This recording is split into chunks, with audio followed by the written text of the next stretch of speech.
Akaogholi bụ Ogwu because it offers a quick fix.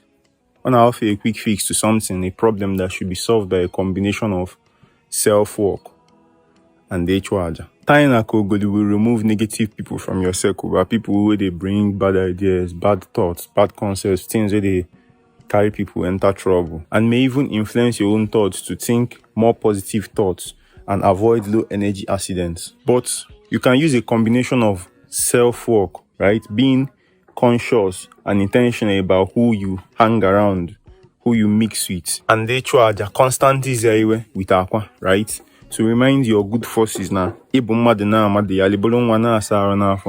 such, they should remove the low energy people, Akaogholi from your path.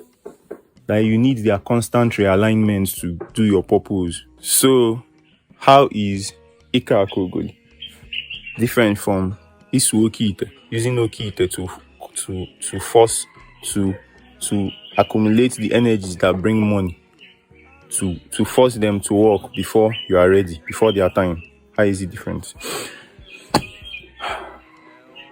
Obuni libe jofu anine mo mena ni jeli jofu imalbago mo so ya na eme fem aneme na mo emebe agwu ye jema agwu ohun eneme agwu around 3 months ago, 2 months ago, emebe fa agwu ye jema agwu emebe fe jofu like aneme kita ili elu mo gi jofu ni bulgo mo.